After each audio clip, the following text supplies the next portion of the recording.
వైఎస్ఆర్ కాంగ్రెస్ పార్టీలో టికెట్ రాని వాళ్ళని చేర్చుకోవడం పైన ప్రతిపక్షం కాన్సన్ట్రేట్ చేస్తోంది. వచ్చేస్తున్నారు, మొత్తం వచ్చేస్తున్నారు అంటూ ఒక ప్రచారం చేస్తోంది. ఇటువంటి చెత్తని, ఇక్కడ పనికిరాని చెత్తనే అక్కడ ఎలా యాక్సెప్ట్ చేస్తారో అంటూ కూడా ప్రతిపక్షమే మాట్లాడుతుంది. సో ఇప్పుడు వాళ్ళనే తెచ్చి దగ్గర పెట్టుకోవడం ద్వారా ప్రతిపక్షానికి కలిగే గెయిన్ ఏంటి? ప్రతిపక్షం చాలా లాస్ పోతుంది. అయితే వీళ్ళకి ఈ విషయం ఇప్పుడు అర్థం కాదు.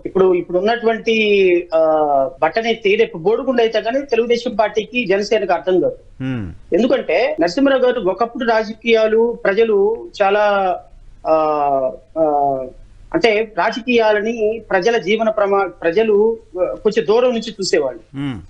మీడియా వచ్చిన తర్వాత, డిజిటల్ మీడియా వచ్చిన తర్వాత, ఇంటర్నెట్ యుగం వచ్చిన తర్వాత ప్రజలకి ప్రతి ఒక్క రాజకీయ నాయకుడు నేపథ్యం, ప్రతి ఒక్క పాలసీ డెసిషన్ ప్రజలకి చాలా, ఈవెన్ కామన్ మ్యాన్ కూడా దగ్గర అవుతుంది.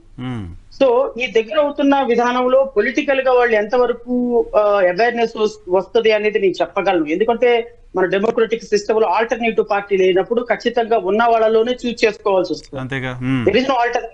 సో ఉన్న వాళ్ళలోనే who is the best man అనేది చూడాలి. తెలుగులో చెప్పాలి అనుకుంటే పెనంలో నుంచి పొయ్యిలో నుంచి పెనం మీద పడినట్టు అవుతుంది.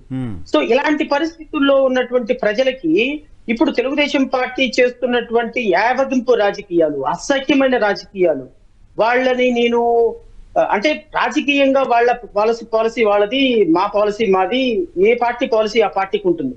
కానీ రాజకీయ పరంగా ఒక ప్రధాన ప్రతిపక్ష పాత్ర పోషించాల్సినటువంటి తెలుగుదేశం పార్టీ ఈ రాష్ట్రంలో వైఎస్ఆర్సీపీ కాంగ్రెస్ పార్టీలో ప్రజాప్రతినిధులని, వైఎస్ఆర్ కాంగ్రెస్ పార్టీలో మంత్రులని, వైఎస్ఆర్ కాంగ్రెస్ పార్టీ వాళ్ళని 2019 నుంచి తీవ్రంగా దుయ్యబట్టి ఇలాంటి వ్యక్తులందరినీ కూడా తీసుకొచ్చి స్క్రాప్, అంటే వాళ్ళందరూ కూడా స్క్రాప్ అని నేను అనదలుచుకోవాలి. కానీ ఈ రాష్ట్రంలో ఒక రాజకీయ పార్టీలో నుంచి ఇంకొక రాజకీయ పార్టీలోకి టికెట్లు రాలేదు కాబట్టి వాళ్ళని తీసుకొచ్చి వాళ్ళ దాంట్లో జాయిన్ చేసుకోవటం అనేది అవకాశవాద రాజకీయాలు.